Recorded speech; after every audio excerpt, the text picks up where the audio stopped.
여러분 안녕하십니까? 라디오 전망대 이용선입니다.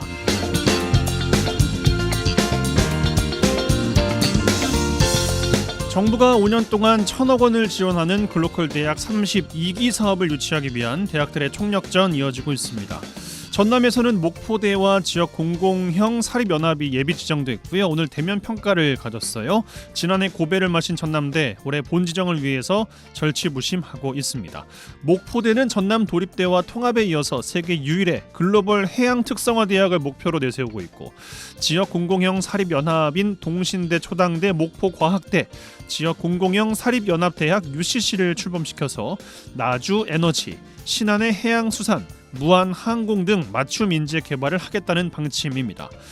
이르면 이달 말에 글로컬 대학 30대학 지정이 끝납니다.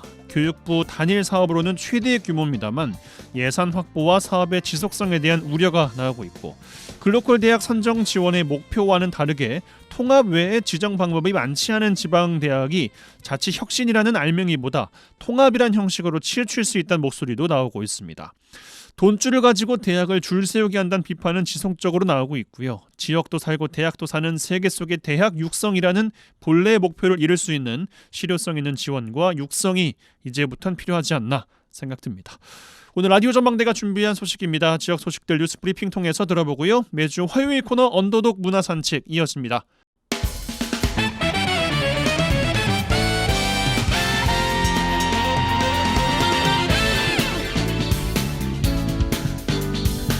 네, 8월 20일 화요일입니다. 라디오 전망대 시작합니다. 먼저 우리 지역 뉴스 정리해보죠. 빅터 뉴스의 장봉현 기자와 함께합니다. 전화 연결되어 있어요. 안녕하십니까? 네, 안녕하세요. 장봉현입니다. 네, 첫 소식입니다. 광양시가 포스코 광양제철소와 지역 협력, 소통을 위한 정식 기구인 포스코 상생협력협의회를 출범한다는 소식이에요. 네, 그렇습니다. 광양시는 최근 포스코 측의 상생협력협의회 구성을 제안했습니다. 양측은 최대한 빠른 시일 내로 실무협의회를 구성하고 이르면 다음 달 중에 정식 출범을 계획하고 있고요.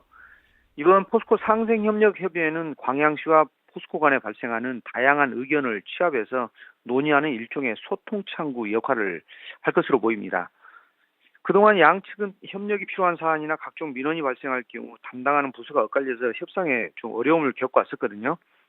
이번 상생협은 여러 기관 단체가 모여 종합적으로 논의하는 공식적인 협상 테이블을 정례화하겠다는 겁니다. 네, 그러면은 이 협의회는 어떤 단체들이 참여하고 어떻게 운영이 될까요? 네, 협의회 구성에는 광양시와 시의회, 시민단체, 지역 경제단체 등 한 9곳 정도가 참여할 것으로 보이고요. 다만 포스코 측이 참가 단체를 축소하자 그런 입장을 보이는 것으로 알려지면서 의견 조율 과정에서 변동될 가능성도 있습니다. 상생협의회가 출범할 경우에 광양시와 포스코는 사실상 두 채널로 소통을 하게 되는데요. 환경 문제와 관련해서는 광양시 지속 가능한 환경협의회에서 처리하게 되고, 이외 지역사회 요구사항이나 민원 등은 포스코 상생협력협의회에서 담당을 하게 됩니다. 광양시는 다양한 시민들의 목소리를 하나로 모아 보다 원활하게 조율해 나갈 수 있도록 하겠다고 밝혔습니다. 예, 그런데 이 뭐 협의회에 나설지가 않은 게 지난 2022년에 상생협의회 TF 구성되지 않았었나요? 맞습니다. 앞서 포스코 본사 포항 이전 이슈가 터지면서 우리 광양에서도 제 목소리를 내야 한다, 그런 취지에서 구성이 됐었습니다. 하지만 별다른 성과를 내지 못한 채 현재 흐지부지된 그런 상황이거든요. 당시 광양시는 전남도와 포스코 등이 참여한 지역 상생협력협의회 TF를 구성하고 포스코 퓨처엠 본사 광양 이전, 또 2차 전지와 수소 등 신사업 투자, 연구 인프라 확대, 또 관련 사업 신규 법인 광양 설립, 또 적극적인 상생협력 등을 요구를 했었죠. 전남도 김용옥 지사까지 나서가지고 이야기를 했었거든요. 예. 그런데 당시 코로나 등 포스코 측의 소극적인 태도 등이 겹치면서 실질적인 만남은 몇 차례 이뤄지지 않은 채 어떤 성과도 없었습니다. 예, 과연 뭐 이번에는 다를지 지켜볼 대목인 것 같습니다. 자, 다음 소식. 코로나19 환자가 우리 지역에서도 급증하면서 약국에서 키트가 동인하고 마스크 수요 폭증하는 등 이른바 팬데믹 공포가 다시 커지고 있어요. 네, 광양시가 최근 2주간 지역 내 병원급 이상 의료기관 5곳을 대상으로 코로나19 확진자 발생 모니터링을 했는데, 그 결과 419명의 확진자가 발생한 것으로 집계가 됐습니다. 더 크게 광주 전남 병원 14곳에 신고된 코로나 확진자 수를 보니까 7월 첫째 주가 2명에서 2주차가 1명, 그리고 3주차 7명, 4주차 17명, 5주차 37명, 그리고 8월 첫째 주가 85명 등으로 급격히 늘어나고 있는 그런 추세입니다. 그런데 실제 확진자 수는 더 많을 것으로 추정된다는 건데요. 표본 감시 병원이 아닌 다른 병원에서 진단을 받은 환자들은 그 통계에 기록되지 않아서 깜깜이 환자가 많을 것으로 보이기 때문이죠. 확진자에 대한 자가격리 의무가 없어지면서 직장인과 학생, 확진자들은 혼란스러워하고 있는 그런 상황입니다. 정부는 지난 5월 1일부로 코로나 위기 단계를 경계에서 관심 단계로 낮추고 방역 의무 조치를 모두 권고로 변경했습니다. 현재 코로나 격리 의무는 없고 기침, 발열, 두통 등 주요 증상이 호전된 후 24시간까지 격리할 것을 권고만 하고 있는 그런 상황이죠.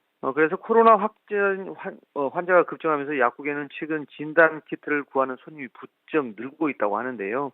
일부 약국은 진단 키트 재고가 없어서 판매를 못하는 상황도 있습니다. 네, 이렇게 코로나19 환자가 최근 들어서 급증하는 원인 어디에서 찾을 수 있겠습니까? 네, 의료계에서는 기존 면역 체계를 회피하는 오미크론 KP3 변이 바이러스가 발생한 데 따른 것으로 분석하고 있습니다. 오미크론 세부 계통인 KP3 변이 바이러스 점유율은 지난 7월 기준 45.5%로 그 전달 대비 33.4%포인트 늘어난 것으로 확인이 됐는데요. 휴가철 시민들의 이동이 잦고 환기가 안 되는 에어컨 냉방 공간에 있는 시간이 길어진 점 등으로 인해 확산 속도가 빨라지고 있다고도 볼 수 있습니다. 코로나 급속 확산되면서 지자체들도 대응에 나섰는데요. 전남도는 지난달 말부터 감시 체계를 표본 감시 병원뿐만 아니라 112개 병원에서도 주 1회 감시하도록 확대를 했습니다. 고위험군 우선 치료를 협조 요청하고 마스크, 손소독제, 진단 키트 등 방역 물품을 각 시군 보건소에 긴급 지원했습니다.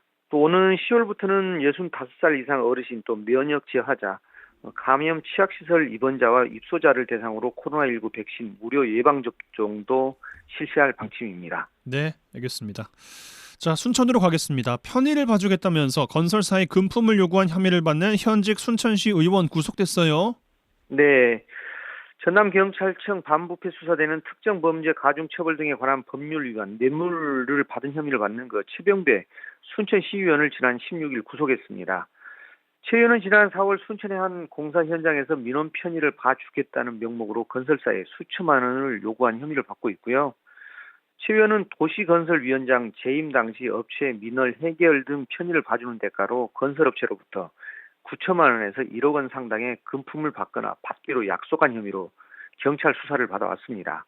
경찰은 최 의원의 사무실을 대상으로 압수수색을 실시하는 등 수사를 이어오다가 법원에 구속영장을 신청을 했고요. 법원은 도주 증거 인멸 우려가 있다면서 최 의원에 대한 구속영장을 발부를 한 겁니다. 이와 관련해 최 의원은 그동안 지역구 공사 현장을 확인하는 것은 의원으로서 당연한 일이고 공사 현장에서 10원 한 푼 받지 않았다면서 금품 수수 의혹을 강하게 부인하고 있는 것으로 전해졌습니다. 네, 알겠습니다. 좀 더 지켜보죠.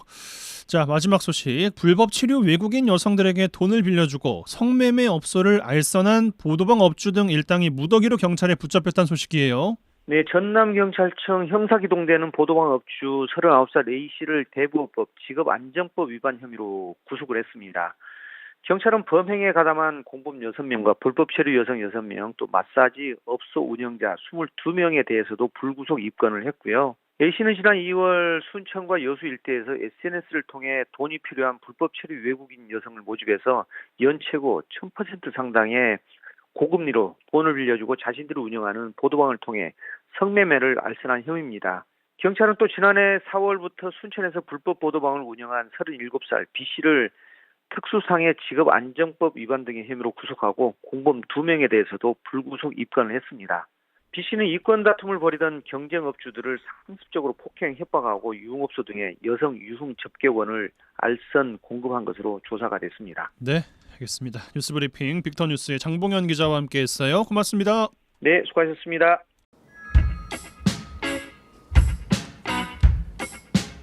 그들의 이야기가 수면 위로 올라옵니다. 탑독이 되는 그날까지 언더독 토론. 우리는 패배하지 않는 종류의 꿈을 꾸죠. 우리는 매주 화요일 전남 동부권 언더독들의 핫한 토론 언더독 토론 시간입니다. 오늘도 두 분과 함께 할 텐데요. 한 분씩 소개해드리겠습니다. 광양시의 백성호 의원 오셨습니다. 어서 오십시오. 네, 반갑습니다. 더 나은 내일을 만드는 진보당 광양시의 백성호 의원입니다. 네, 이상우 전 여수시 의원 함께합니다. 어서 오십시오. 네, 반갑습니다. 이상우입니다. 네, 한 주 어떻게 보내셨는지 먼저 배경께 드릴까요? 네, 휴가철이어서 뭐 딱히 뭐 근황은 없습니다만은 지난번에 저희 시에서 그 고향사랑 기부제 1호 사업으로 네, 국보 광양 중흥산성 쌍사자석 등 제자리 찾기 5만 명 서명 운동한 네. 달성 기념식이 있었습니다. 음. 있었는데 여러분들께서 이제 문제 제기하는 부분이 뭐냐면 일단은 지역의 국보를 되찾기 위해서 활동하는 건 좋다. 그런데 과연 그것을 되돌려 받았을 때 어떻게 보관할 것이며 또 어떻게 경비를 할 것인지 이런 거와 관련한 현재 구체적 계획이 지금 수립되지 않은 상태에서 무조건 돌려달라고 하면 되겠냐. 만약에 돌려준다면 우리가 어떻게 하겠다라는 구체적 계획까지 제시하면서 돌려달라 해야 되는 거 아니냐. 이런 문제 제기하시는 분들이 좀 있었습니다. 그래서 그 문제에 대해서 저도 공감을 하고 만약에 돌려준다고 가정을 했을 때 우리 시에서는 어떻게 보관 또 경비 또 그리고 많은 관광객들이 보러 오실 거기 때문에 그 뭐 관람을 어떻게 할 것인지 이런 계획까지도 좀 구체적으로 좀 수립을 해야 되지 않겠냐라는 생각이 좀 듭니다. 네, 뭐 맞는 지적이신 것 같은데요. 네, 그렇습니다. 뭐 그건 그렇고 휴가는 안 가세요? 휴가는 뭐 집이나 사무실이 최고의 비서지여서 따로 뭐 휴가를 가지도 않았고 앞으로 계획도 없습니다. 그러니까요, 꼭 이렇게 이게 부장님들, 국장님들 이렇게 휴가를 안 가시고 이렇게 회사가 좋다 뭐 이렇게 이러시는지 모르겠어요. 죄송합니다. 알겠습니다. 이상우 의원님 어떤 한 주 보내셨습니까?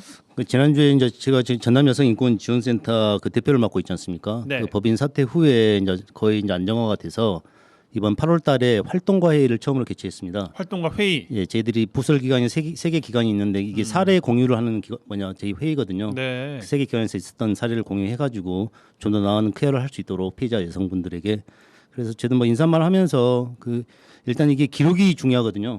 실패한 사례도 기록을 통해서 같이 공유를 통해 가지고 좀 더 나은 기관이 될 수 있도록 노력하자 이런 말을 하고 왔습니다. 네. 알겠습니다. 자, 주제로 들어가겠습니다. 이번 주도 세 가지 주제 준비돼 있고 제가 드릴 주제 먼저 꺼내 보겠습니다.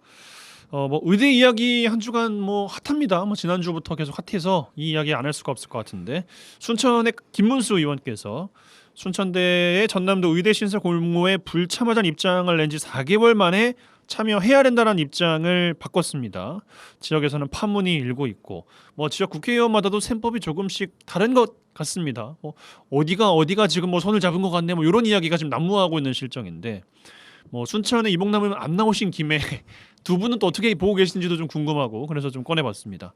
백 의원께서 먼저 열어주실까요? 일단은 절차적 정당성을 확보하지 못한 주장 아니냐. 김문수 의원의 주장이 네.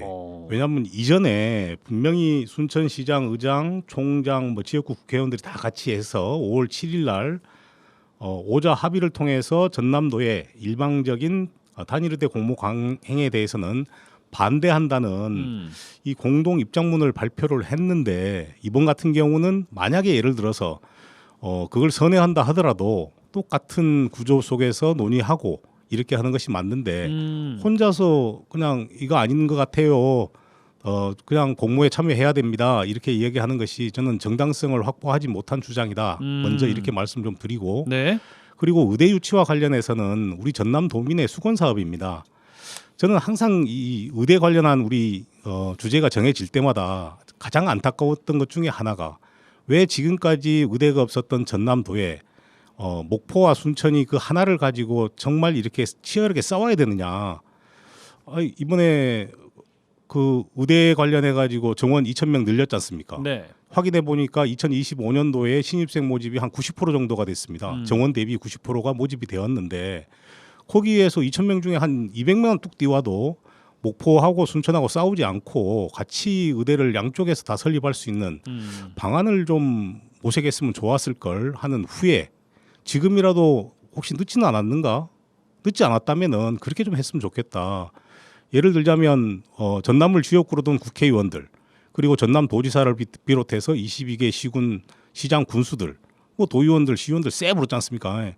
같이 힘을 모아서 야 우리는 지금까지 의대가 없었어 전남에. 그러니까 이번에 하나가 아니라 그 2,000명 정원 다 배정했습니다마는 순천대나 목포대나 같이 의대를 신설할 수 있게끔 해달라라고 강력하게 요구를 하고 정 안 되면 하나 받아오더라도 그렇게 주장하는 것이 바람직한 거 아닌가라는 생각을 지금도 저는 그 미련을 버리지 못하고 있습니다. 미련인 것 같긴 한 게 뭐 세부럽지만 다른 지역에 비해서 숫자가 적기는 하죠. 네, 좀 적기는 하죠. 많이 적기도 하고 네. 그리고 뭐 대통령의 지금 입에서 나온 향후 또 국무총리면 뭐 보건복지부 장관이면 교육부 장관 전부 다 대통령 너희가 하나 정해오면 우리가 한번 생각해 볼랍니다라는 것 때문에 지금 다 거기에 지금 빨려 들어가 있는 것 같은 이게 느낌인데. 그 당시에도 실제 대통령이 와서 그 뭐 민생 토론회 할 때도 전남 지역에 그때도 강력하게 요구를 그렇게 했어야 된다고 저는 봅니다. 그 대통령이 당신들이 예를 들어서 뭐 순천이나 목포에 하나를 정해 주세요 이렇게 할 때 아이 그러지 말고 우리는 지금까지 의대가 하나도 없었고 다른 광역도 보면은 뭐 2개, 3개 다 있지 않느냐. 그러니까 우리 전남도도 이번 기회에 동부권, 서부권 하나씩 의대를 신설했으면 좋겠다라고 예. 강하게 의견을 표출했어야 된다고 봅니다. 모르겠습니다. 뭐 정치인분들께서도 그 대목을 모르고 있지는 않을 텐데 뭐 어떻게 지금 판단하고 계시고 어떻게 또 이어지고 있는지 궁금하던 찰나에 최근 이제 입장이 바뀐 것이 순천 지역의 국회의원 입에서 나온 겁니다. 이상호님 어떻게 보고 계십니까? 저는 정치적으로 이 김문수 의원의 주장이 그 차기 지방 선거를 위한 포석이라고 생각합니다. 어떻게요?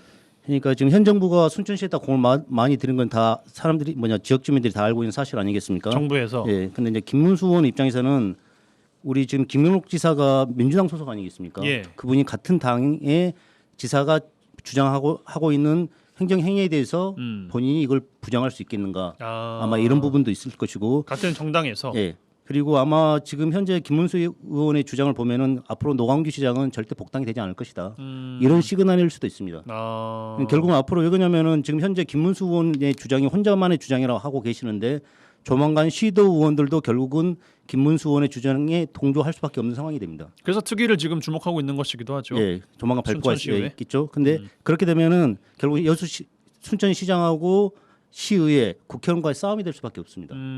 근데 이제 여론 자체는 제가 봐서는 여론 자체가 시민들의 여론은 순천시의 주장에 많이 동조를 하고 계시니까 이제 이게 어떻게 이제 흘러갈지는 모르겠지만은 그리고 김문수 의원의 주장을 좀 보면은 좀 저는 엉뚱하더라고요. 이게 참여 시 50%의 확률이 있고 불참 시에는 0%다. 빵이다. 그랬죠. 이건 산수를 모르고 얘기하시는 겁니다. 왜 그러냐면은 일반적으로 어떤 게임이 있었을 때도 이런 배당이 틀릴 수도 있지 않습니까? 어떤 실력 차가 있다 보니까 네. 본인은 예전부터 기울어진 운동장이라 줄곧 주장을 하셨거든요. 그러면 저희들이 순천대가 의대를 갖고 온 게 여수 시민들도 바라는 바이기 때문에 거의 뭐 10% 20% 확률밖에 없다. 그럼 차라리 우리는 순천시의 주장이 맞다. 이렇게 좀 알고 있는 상황에서 그냥 갑자기 이런 생뚱맞은 주장을 하시다 보니까 왜 이런 아까 말한 뭐 정치적 색깔은 그런 포석이라고 생각할 수 있지만은 좀 앞으로 순천시는 많은 혼란이 있을 것이다. 이리 보고 있습니다. 근데 그 말씀에 또 그냥 몇 가지 질문 좀 던져보면 일단 지사와 같은 정당이라서 힘을 실어준 것이다. 그럼 왜 권양엽 의원은 다른 이야기를 내고 뭐 주철원 의원께서도 김문수 의원의 발언에 비슷한 느낌의 이제 그 최근에 피드백을 한 걸로 알고 있는데 뭐 조기원 의원이랄지 뭐 다른 분들은 또 그렇지는 않단 말이에요. 다 민주당인데 왜 순천만 그렇습니까? 이제 저도 그걸 곰곰이 생각해봤는데요. 이제 권 의원님께서는 결국은 순천 의대를 갖고 온 건 중요하지만은 결국은 대학병원이 어디에 건립되냐 이게 더 중요한 문제거든요. 네. 이게 지금 권 의원님의 지역구가 같은 순천이지만 신대지구가 권 의원님 지역구지 않습니까? 네. 그러다 보니까 저희들이 지금 현재 상황에서는 절대 이 상황에서는 공모를 통해서 순천대 가져올 확률이 적기 때문에 국가가 조만간 전라남도에서 공모 절차를 진행해서 의견을 제시할 거 아닙니까? 예. 근데 순천대가 공모를 안 했으니 국가 입장에서는 결국 의견 수렴이 덜 된 거거든요. 그러니까 앞으로 뭐 보건복지부나 교육부에서 공모할 때 그때 공모하면 되겠다. 아마 이런 입장을 가지고 계신 것 같습니다. 네. 백 의원님 그 앞서 말씀하실 때 뭐 정당성이 담보되지 않은 주장을 김문수 의원이 이야기하셨다. 그리고서 절차적인 하자가 있다 이렇게 말씀하셨는데 오히려 김문수 의원은 뭐 그 과거에 같은 지역사회에서 공동의 목소리를 냈다고 한들 전남도 공모에 의한 절차가 지금 한창이라서 거기 안 하면은 뭐 가능성이 아예 없는 건 아니에요라고 이제 입장을 냈단 말이죠. 그러니까 오히려 절차의 정당성에 있어서는 지금 순천 지역사회 그러니까 순천을 비롯한 필두로 한 지역 사회의 논의보다는 전남도 공모가 절차적으로 지금은 조금 더 정당성이 있는 것 아니냐 이런 입장인 것 같거든요. 어떤 말씀 주시겠어요? 글쎄요, 처음부터 전남도의 공모 자체가 불공정하다고 생각해서 지금 공모에 참여하지 않겠다라고 한 거 아니겠습니까? 그렇죠, 그렇죠. 그렇다고 본다면 전남도가 공모하는 방식에 있어서 어떤 뭐 기초 자료를 갖다 제공할 건데 그것이 양측에서 다 동의할 수 있는 기준을 마련한다면은 공모에 참여할 수 있겠죠. 근데 지금 현재로서는 그것을 신뢰하지 못하기 때문에 공모에 참여하지 않겠다라는 거거든요. 예. 그러면 차라리 공모 절차를 어떻게 가져가고 기준을 어떻게 만들어 갈 것인지 이거에 대해서 오픈하고 충분히 양쪽에서 동의할 수 있는 기준을 수립한다면은 뭐 정당성을 확보할 수 있다고 봅니다. 근데 지금 현재는 이제 그것이 담보되지 않기 때문에 동부권 쪽에서는 아예 공모에 참여하지 않겠다라는 거거든요. 근데 저는 이번에 김문수 의원께서 이렇게 주장을 하셨는데 본인이 발의한 또 특별법이 있단 말이죠. 특별법에서는 순천대학교에 대한 특별법을 지금 만들어 가지고 거기에 의과대학을 신설을 하겠다라고 지금 이렇게 법을 발의해 놓고 있는 상황입니다. 목포 순천 다 올라와 있죠. 예, 그래서 그런데 갑자기 또 이게 공모에 또 신청을 해야 된다라고 주장하는 것이 이게 맞는 건지 좀 모르겠습니다. 아무튼 뭐 바뀌는 과정에서는 이야기가 나온 것이니까. 네. 이상원님 이거 어떻게 풀어가면 좋을지 이야기 듣고 다음 주제 넘어가야 될 것 같아요. 일단은 저는 지역민의 뜻이 가장 중요하다고 생각하고요. 이제 김문수 의원께서는 오자 회담에 합의를 깨셨지 않습니까? 이제 복귀하기는 좀 힘들 것 같고 결국 그냥 정치인들이 이런 계속 논란을 만들면은 지역 사회가 하나의 의견으로 통합이 안 되거든요. 네. 저는 이제 지금 현재 목포보다는 이 순천대를 중심으로 이런 단일 대우가 중요한 시점에 이런 의견을 내신 게 과연 왜 그런가 아까는 저는 그런 식으로 정치적으로 해석을 했었지만은 저희는 정확히는 모르겠습니다. 그래서 그러더라도 지역 주민과 다시 한번 대화하는 이런 장을 한번 만들어 봤으면 좋겠습니다. 네. 알겠습니다. 제가 드린 주제 마무리하고 광고 듣고 와서 두 분 언더독 패널들의 주제로 돌아오겠습니다. MBC 라디오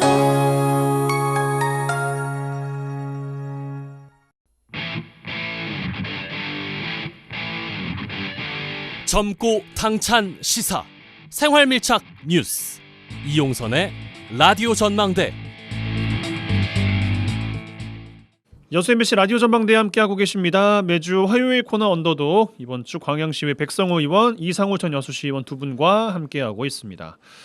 자, 두 분의 주제로 들어가겠습니다. 먼저 광양으로 갈까요? 백 의원님 주제 꺼내주시죠. 네, 아마 뭐 이 방송을 듣고 계신 분들께서는 다들 잘 알고 계시는 것처럼 전세 사기 피해가 뭐 전 국가적으로 사회 재난에 가까울 정도로 빈번하게 발생하고 있는 게 다들 잘 알고 계실 겁니다. 네.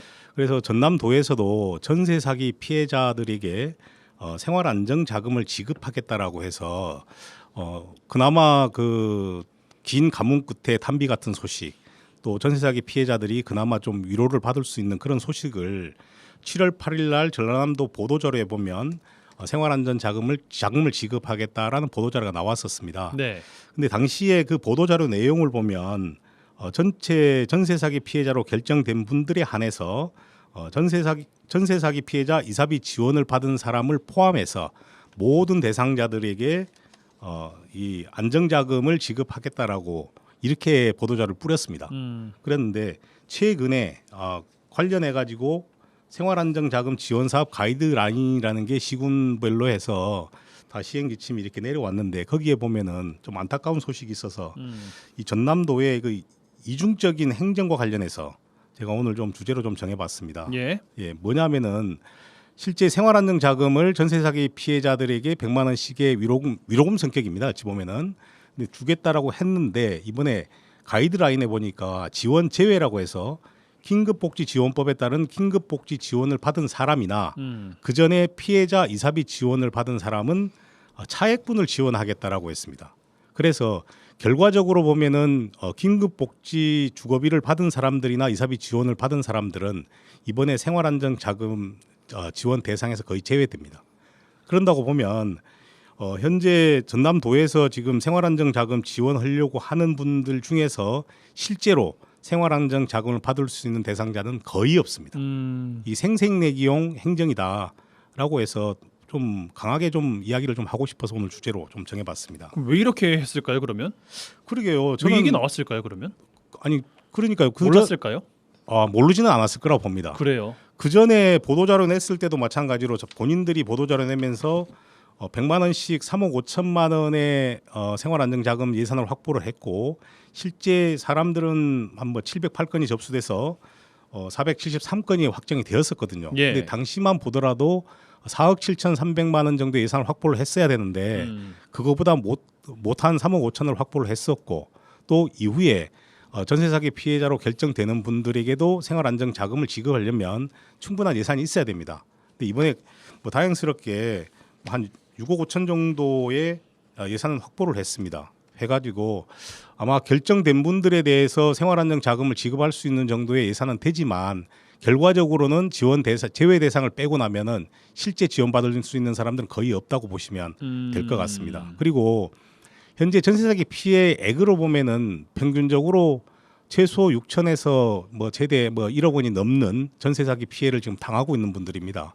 그래서 이게 긴급복지지원법에 의해서 1, 2인 가구 같은 경우는 월 한 30만 원 정도 3개월, 그리고 3, 4인 가구는 뭐 43만 원 정도의 3개월 이 정도 지금 지원받고 있습니다. 근데 전세 사기 피해액보다 생활안정자금 100만 원이라는 것은 뭐라 할까요? 생활안정자금이라는 이름도 부끄러울 정도로 적은 금액입니다. 그냥 뭐 위로금 정도의 성격이다 이렇게 봐도 되는데 그마저도 기존에 지원받았던 사람들을 다 빼버리고 있어서 아주 이거 지금 전라남도 행정이 이렇게 가서 되는가. 그리고 전세 사기 피해를 당하신 분들에게 지금 2차 가해를 주는 거다 이거. 2차 가해다. 예, 2차 가해다. 왜냐하면 이분들이 보도자료 나왔을 때만 하더라도 그나마 이 생활안정 자금 받아서 그동안의 대출이자라든지 그리고 뭐 최소한의 생계비라든지 각종 어디 이제 쓰려고 계획을 좀 세워놓고 있었는데 막상 뚜껑을 열어보니 내가 지원 대상이 아니다라는 그거에 이제 확인을 하시고 그러니까 불은 굉장히- 끌 것 같았는데 급한 물은 예. 급한 물 못 끄게 생겼으니까 이거 뭐 장난치는 것도 아니고 뭐 놀리는 것도 아니고 이거 뭐냐 이런 굉장히 지금 반응이라는 허탈감에 빠져 있는 상황입니다. 거죠. 예. 그래서 행정이 이런 식으로 해서는 안 된다라는 것을 꼭 좀 지적하고 싶어서 오늘 주제에서 이렇게 다뤄보고 있습니다. 이상원께 의견 여쭙겠습니다. 그러니까 저도 이제 이 가이드라인을 보고 그 기사를 검색해 보니까 7월 8일자에 그 관련해서 그 피해자 이사비 지원을 받은 자도 생활안정 자금을 받을 수 있다, 100만 원까지 받을 수 있다 이런 보도 자료가 있더라, 기사가 있더라고요. 예. 그런데 지금 가이드라인 보면은 다시 갑자기 이사비 지원을 하지 못한다, 받으신 분들은 받지 못한다. 그러면 지금 정도 되면은 기사가 오락가락 행정이라는 이런 기사가 나와야 되거든요. 안 나왔더라고요. 아직 뭐 기자분들이 이 내용을 잘 모르신 것 같은데 결국은 이분들이 이사를 갔다는 소리는 현재 피해를 받은 그 집을 떠나서 별도의 거주지를 확보하신 분들 아니겠습니까? 네. 그분들이 그 이사를 간들 뭐 생활이 예전과 똑같이 되겠습니까? 가까스로 그냥 피해 있는 거죠. 그렇죠. 피해 예. 있는 거죠. 그 집에 정말 거주하기 싫으니까 그렇죠. 어떤 방법을 통해서라도 그럼 이런 분한테 생활자금을 지원을 해 주셔야죠. 근데 실질적으로 이제 이 부분은 이제 아마 9월달에 전라남도 의원들이 이제 질의를 하겠죠. 현안 질의 중에 이제 이런 부분을 질의하겠죠. 그러면은 아마 이제 또 이런 부분이 또 도의원들이 문제 제기를 하면은 또 원상복귀될 수 있는 상황도 있으니까 좀 지켜봐야 될 것 같습니다. 백의원 더 주실 말씀 있으십니까? 행정은 우리 시민들이나 도민들한테 신뢰를 주고 희망을 주고 또 이렇게 상실감에 빠져 있는 분들에게 그나마 삶의 의욕을 좀 제공해 줘야 되는데 이런 식으로 두 번 이렇게 죽이는 이런 행정을 해서는 저는 안 된다 보고 네. 실제 이 보도자료 내용에 보면 도지사도 그런 얘기를 했습니다. 생활안정자금 지원은 전세 사기 피해자의 상실감을 위로하기 위한 것이다 라고 이렇게 보도자료를 뭐 어마무시하게 뿌려놓고 무시하게. 허지를 말든지 그런데 실제로 지금 보니까는 그분들에게는 지원이 전혀 안 되는 거의 대부분은 지금 지원 제외입니다. 예, 이런 식의 행정을 하지 않았으면 좋겠다 말씀드립니다. 알겠습니다. 자, 여수로 가겠습니다. 이상원님 주제 꺼내 주시죠. 네, 여수 박람회장 운영 주체가 박람회 재단에서 여수 광양 항만공사로 변경이 되었습니다.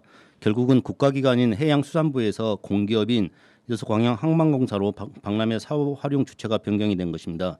이에 여수 광양 항만공사는 엑스포장에 투입된 선투자금 3,600억 원을 25년 말까지 상환하라는 기재부의 통보를 받았다고 합니다.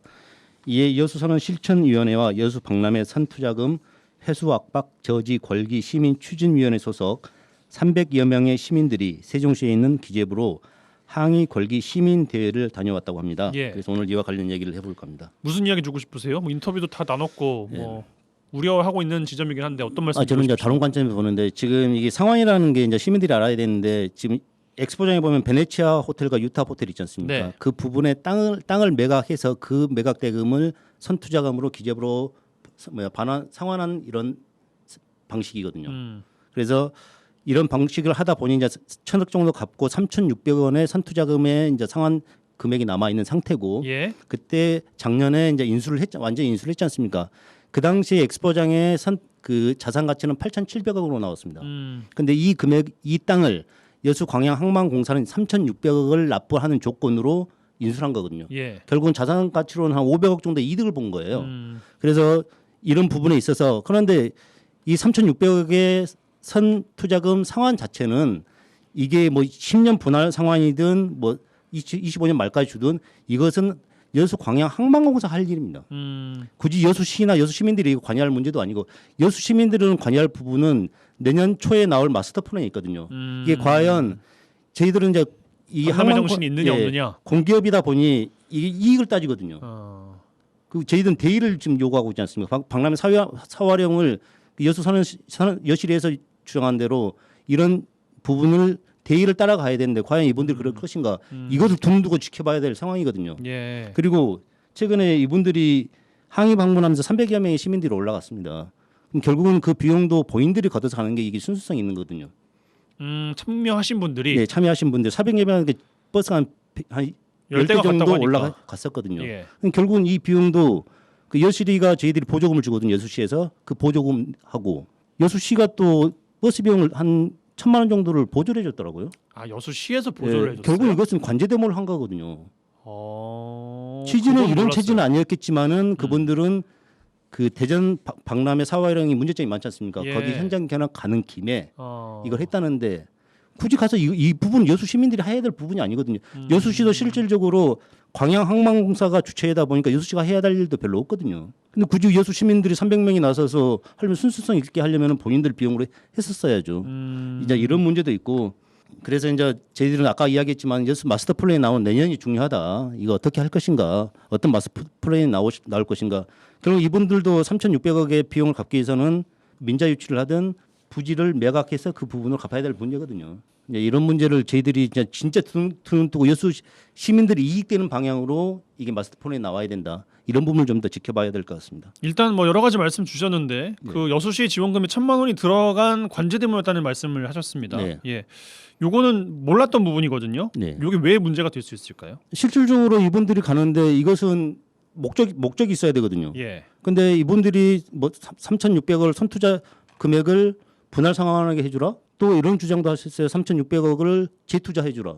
할 수 있는 주장이진 않나요? 아닙니다. 22년도에 만약에 이런 주장했다면 22년도에 남해안신문에서 여론조사를 했거든요. 예. 여수 시민의 60%는 엑스포장 여수시가 인수하기를 바랬습니다. 하지만 정치권에서는 항만공사가 인수한 건 약 12% 정도의 주장이 나오셨더라고요. 근데 그분들의 결국은 항만공사 넘어갔지 않습니까? 뭐 현실적인 돈이 여수시엔 없다라는 이유로 뭐 넘어간 게 주요 이유이긴 했어요. 그렇죠. 근데 여수시가 있었으면 그때 분할 상환도 가능했었거든요. 그 당시에는. 30년 분할 상환도 가능한 이런 조건이었는데 결국은 선투자해주라? 그럼 여수시가 인수한 게 맞죠.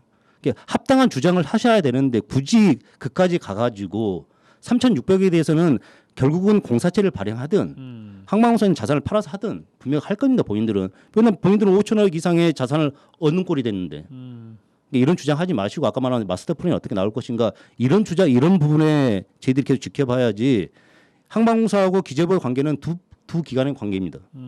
저는 이렇게 주장하고 싶습니다. 한 가지 더 여쭤보면 예. 그 여수광양 항만공사가 추진하는 일이라고는 해도 여수시에 그 관계가 있는 시설들이긴 하잖아요. 부지이기도 하고 그리고 만약에 일시에 갚게 되든 아니면은 뭐 조금 유예해줘서 뭐 몇 년 후가 되든 그 부지에 어떤 시설들이 어떻게 들어오느냐, 그 박람회 정신이 어떻게 실느냐, 요것은 지속적으로 뭐 선언 실천위원회라든가 제기해왔던 부분이지 않겠어요? 어떻게 분리가 될까요? 실질적으로 저희들이 이제 엑스포장을 봤을 때 그 부산 북항 개발을 같은 모델이거든요. 이게 북한 같은 경우도 북항 예. 부산 항만공사가 지금 개발하거든요. 네네. 1차, 2차, 3단계를 하고 있습니다. 지금 뭐 랜드마크도 만들고 이런 여러 사업을 하는데 지금 PF를 발생하려고 하는데 좀 힘들지 않습니까? 예. 결국은 공사다 보니 이익을 위해서 분명히 갈 것입니다. 여수항만공사도 결국은 3,600억이라는 선투장을 갖기 위해서는 이런 적극적으로 수익을 내야죠. 예, 수익을 내고 민자 유치하고 이런 방향으로 나갈 거 아니겠습니까? 그럼 결국은 거기에 아파트 부지가 들어오지 말라는 법도 없지 않겠습니까? 지구 단위 계획을 계속 변경해 주라고 요구를 하고 있으니까요. 이런 것을 저희들은 계속 지켜봐야 되거든요. 그러니까 3,600억이라는 것은 경도도 미래에셋이 3,600억에 인수를 했거든요. 예. 똑같은 과정입니다. 미래에셋도 결국은 법원 자본 10원도 투자 안 하고 생수를 통해서 이익을 보고 나서 투자하려고 했지 않습니까? 이런 과정을 여수 시민이나 시의회나 여수시에서 계속 지켜보면서 정말로 여수 박람회 사업 활용이 진정성 있게 되는 방향으로 지켜봐야 하는 뜻에서 제가 말씀드리는 것입니다. 알겠습니다. 많은 이야기를 주시느라고 배경께 시간을 조금밖에 못 드릴 것 같은데 한 30초 드려야 될 것 같습니다. 아 예. 당초에 그 여수 세계 박람회장 사후 활용과 관련해서 여수광양항만공사가 인수하는 것과 관련해서는 저희 광양 지역에서는 실은 반대를 했었습니다. 그랬죠. 왜 반대를 했었냐면은 광양항 개발이 좀 더딜 것이다. 예, 여수광양항만공사 그러니까 항만공사의 본연의 역할은 항만을 개발 관리 운영하는 것이 본연의 역할인데 다소 전문성이 떨어지는 이런 시설을 인수해 가지고 제대로 좀 운영할 수 있을까 이런 이제 걱정을 많이 좀 했었습니다. 뭐 그런 걸 이제 어차피 이제 인수가 됐으니까 하고 지금 어찌됐든 인수해가지고 잘 활용하기 위해서 20억 원의 예산을 들여서 지금 마스터 플랜 수립 용역을 지금 진행 중인 걸로 알고 있고 예. 내년에 한 10억 정도를 더 투자해서 용역비가 더 들어간다고 알고 있습니다. 그래서 정부가 지금 당장 이 금액을 3,600억이나 되는 막대한 돈을 회수하겠다고 나서는 것보다는 마스터 플랜 수립 용역이 마무리되고 나서 어떻게 활용할 것인지 운영할 것인지 이런 구체적 계획 나오고 또 채무는 어떻게 상환할 것인지 이런 거에 대해서 조금의 시간을 주는 게 맞지 않겠냐 싶은 생각이 듭니다. 네. 알겠습니다. 시간상 이 정도로 이번 주 언더독 마무리하겠습니다. 광양시의 백성호 의원, 이상우 전 여수시 의원 두 분과 함께했어요. 두 분 고맙습니다. 네, 감사합니다. 감사합니다.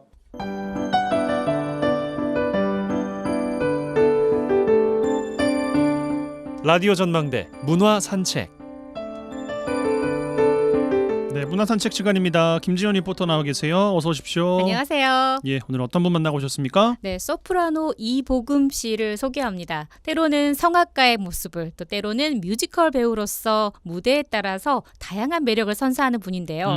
음악에 대한 열정으로 다양한 무대 활동을 계획하고 또 관객에게 다가가기 위해 끊임없이 노력하고 있는 소프라노 이보금 씨 만나보시죠.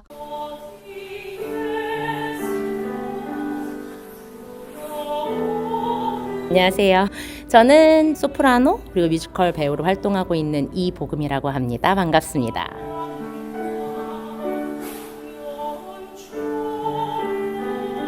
원래는 노래를 할 수 없는 사람이었어요. 중학교 2학년 때 성대 결절이 심하게 왔어요. 어떻게 보면 저희 엄마가 되게 이 길을 열어주신 건데 보통은 목이 아프면 이비인후과를 가잖아요. 근데 이비인후과를 넘어서 음성학 클리닉이라는 게 있어요. 서울까지 다닌 거예요. 왜냐면 너무 어린 나이에 이게 왔으니까 튼튼해지면 좋을 것 같아서 음성학 클리닉을 다녔는데 거기에서 봤을 때 제 성대가 건강한 성대가 아니었고 노래를 하기 너무 쉽게 무너질 수 있는 성대였던 거예요. 그래서 이제 거기서 추천해 주신 게 성악 발성을 하면은 이제 여기를 성대를 많이 안 쓰고 노래를 할 수가 있게 되고 튼튼하게 만들 수 있게 되고 이런 부분들을 많이 그러니까 인도해 주신 거죠. 그쪽 길로. 네. 그래서 이제 성악 선생님을 소개를 받고 성악을 배우고 이러다 보니까 그때 이제 중학교 2학년 때였어요. 이제 저는 처음엔 치료로 레슨을 받기 시작했는데 이제 거기 선생님은 진로가 결정이 된 거네요. 네, 예고를 시험을 봐보지 않을래? 해주셨어요. 그래서 이제 예고를 시험을 봤는데 합격을 한 거죠. 그래서 서울덕원예술고등학교에 성악과를 진학을 해서 3년을 다녔어요. 근데 그때도 이제 성대가 원체 약했던 케이스다 보니까 처음에 들어갈 때는 성적이 나쁘지 않았다고 하셨는데 들어가자마자 사실 저희 여수는 그래도 공기가 괜찮은 편이었잖아요. 근데 그때 서울에 가니까 너무 공기가 안 좋은 거예요. 막 미세먼지에 결절 오듯이 또 이렇게 목이 싹 가버렸어요. 그래서 이제 1학년 1학기 때는 이제 노래 성적이 다시 꼴등으로 딱 떨어진 거예요. 굉장히 좀 절망스럽기도 했겠어요. 맞아요. 그래서 입학해서 막 2달 정도는 맨날 엄마한테 전해서 엄마 나 그냥 여수 다시 가고 싶어라는 이야기를 제일 많이 했던 것 같아요. 그 정도로 제가 목이 약했거든요. 학교에서 타악기로 전과해보는 건 어떻겠냐라는 제안까지 해주실 정도로 너무 상태가 안 좋아서 그랬는데 어떻게 극복을 하고 계속 이제 하다 보니까 오히려 고등학교 3학년 때는 이제 친구랑 같이 우리 한양대를 가보자. 그리고 목표를 가지고 공부를 하다가 제가 갑자기 근데 클래식 너무 지루한데 새로운 것들을 더 배워보고 싶다. 다양하게 배워보고 싶다. 나는 막 뮤지컬과가 생기기 시작할 때예요. 그래서 뮤지컬과에 지원을 해서 뮤지컬과를 갔죠. 클래식 하는 애가 무슨 뮤지컬이야. 저는 그래도 다양하게 배워보고 싶었고 약간 음악 감독 이런 것도 나랑 좀 맞겠다 싶어가지고 전 사실 제가 부르는 것도 부르는 거지만 하는 것들이 더 좋아서 기획을 하고 무대 공연을 만들어내는 그런 게 더 좋았군요. 네, 그래서 뮤지컬 연기 연출을 전공을 했죠. 졸업을 하고 일을 시작하게 됐죠. 근데 입시 강사도 하고 아카데미에서 노래도 가르쳐보고 막 계속 그 가르치는 일들을 꾸준히 했어요. 오히려 나이를 좀 더 먹고 더 계속 공부가 하고 싶은 생각이 들어서 어떻게 하지 하고 있는데 엄마가 갑자기 유학할래? 갑자기 딱 이러시는 거예요. 그러니까 그 전에 엄마도 못 보내준 게 조금 마음에 걸렸었나 봐요. 그래가지고 어떻게 대학원을 합격을 했어요.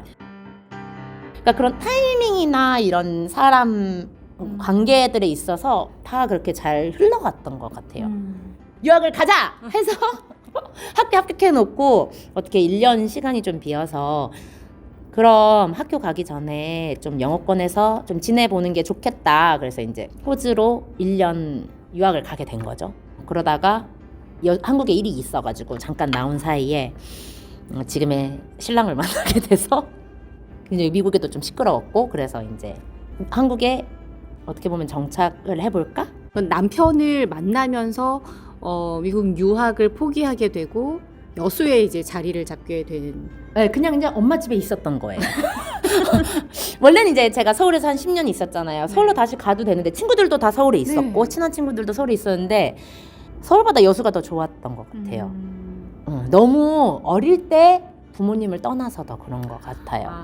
저는 아무래도 문화예술 쪽이라서 그쪽이 인프라도 좋고 서울이 뭔가 활동하거나 뭔가 체험하거나 경험할 수 있는 건 많지만 그 사람이 사는데 혼자 살 수는 없잖아요. 가족에 대한 그게 큰 사람이어서 그런지 이제 서울에서 10년 살고 외국까지 1년 나갔다 오니까 아무래도 가족이 더 중요한 거죠. 뭐 하지? 뭘 해야 되지? 약간 이런 고민에 빠지면서 놀았는데 방과후라는 게 있는데 한번 해볼래? 여수 사람이 서울에서 전공하고 내려와서 이렇게 수업을 하는 케이스들이 없고 그쵸. 뮤지컬을 전공을 해가지고 하는 사람이 더욱 없다 보니까 거의 없다고 봐야죠. 아무래도 길이 잘 열렸죠. 네. 그러니까 뮤지컬과가 있는 뭐 그런 수업들이 있는 학교들. 여수에 그때 행복교육지원센터가 생겼어요. 또 그러면서 이제 막 생겼어요. 그때 막 일기가 생기면서 그때 그런 수업을 할 수 있는 기회가 엄청 많았어요. 네. 멘토링도 그렇고 그때 수업을 엄청 많이 할 수 있었고 이곳에 머물러서 이렇게 할 수 있는 일들이 계속 생기고 네. 결혼도 하고 계속 일을 하게 됐죠. 근데 준비가 되어 있으니까 평소의 노력이 이런 기회들을 잡게 만드는 거라는 생각도 들어요. 한번 해볼래 해서 저는 해왔던 일이고 네. 이게 익숙하고 전 레파토리가 아무래도 많을 수밖에 없잖아요. 그쵸. 오래 했으니까. 네. 왜냐면 제가 어찌됐든 성악 그거 발성으로 시작한 것부터 치면 벌써 20년이에요. 네. 전공부터 해도 막 10몇 년 이러니까 막 사람들 그래요. 너 이게 좋아서 하니? 근데 저는 그러거든요. 나는 이 일만 해왔고 다른 거는 어떻게 해야 될지 할 수 있을까? 근데 계속 이렇게 해왔으니까 하는 거야 라는 이야기도 사실 하거든요. 그래서 툭 던지면 툭 나오게 되는 것도 있고 고향에서 공연 무대를 계속해서 또 서고 있단 말이에요. 악극이 됐건 뮤지컬이 됐건 소프라노 클래식이 됐건 굉장히 다양한 무대들을 지금 섭렵을 하고 계시는데 네. 어떤 게 제일 재밌는 것 같아요? 어떤 다른 점들이 있나요? 제가 아무래도 뮤지컬 전공이었잖아요. 그래서 사실 제가 지금 아들이 둘이 있는데 첫째를 낳고 이제 좀 시간이 지나서 성악을 전공을 해서 하나 학위를 가지고 있으면 활동을 하기 더 좋겠다라는 생각이 들었어요. 네. 여수에서는 아무래도 이제 여수는 뮤지컬 쪽보다는 클래식이 좀 더 강하거든요. 학교를 다시 다니면서 성악도 다시 전공을 했어요. 그래서 이제 학위도 따고. 다시 공부를 한 거예요. 네. 그래서 제가 지금 학위가 사실 저는 2개가 와. 있어요. 예술학사 연극 그리고 이제 성악 음악학사가 이렇게 2개가 있거든요. 그 전에는 그냥 CCM이라던가 뮤지컬 쪽으로 더 많이 활동을 했다면 전공을 소프라노로 다시 하면서 클래식적인 노래들을 더 많이 하게 되었어요. 어떻게 인복으로 찾아주시는 분들이 생겨서 저는 다 재밌는데 제가 뮤지컬 할 때 연출을 한다거나 네. 그런 것들이 좀 재밌는 것 같아요. 일단 디렉팅 하는 게 재밌는 거 아니에요? 약간 좀 그것도 있어요. 저는 직접 하는 것도 좋지만 디렉팅도 하면서 같이 무대도 하고 이렇게 만들어가고 이런 것들이 너무너무 재미있어요. 그럼 그런 계획들도 혹시 갖고 있어요? 네. 하고 싶어요. 하고 싶고 네. 저는 우선 지금은 소프라노 독창을 한번 했는데 그걸 광주에서 했었어요. 그러니까 이제 지인분들이 많이 못 오셔서 이제 여수에서 또 한번 독창회를 우선 해야겠다라는 그런, 여수에서 할 때는 좀 다르게 구성을 해서 해보고 싶어서 좀 조금 욕심을 내보고 있고, 예술인 그걸로 해서 공연을 좀 많이 하고 싶은데 아직 둘째가 많이 어려가지고 같이 하는 것들은 연습이 많이 필요하잖아요 아무래도. 그래서 조금 그거는 시간을 두고 좀 계획을 하고 있어요. 퓨전적인 것들을 많이 해보고 싶어요. 그러니까 요즘에 예술융합이라고 하잖아요. 클래식하고 국악 쪽하고 같이 무대를 좀 만들어 보고 싶은 것도 있고, 꿈은 되게 많이 가지고 있어요. 어떤 발자취를 남기면서 어떤 길로 걸어갈 거예요? 그러니까 제 뒤를 따라오는 사람들이 좀 더 다양하게 표현하고 좀 더 다양하게 시도해보고 할 수 있는 길을 열어주고 싶어요. 만약에 길을 열어야 된다면. 저는 사실 그게 목표고, 다양한 그 기획들을 해서 좀 해보고 싶고, 그런 것들을 펼칠 수 있는 길을 열어주는 사람이 되고 싶어요.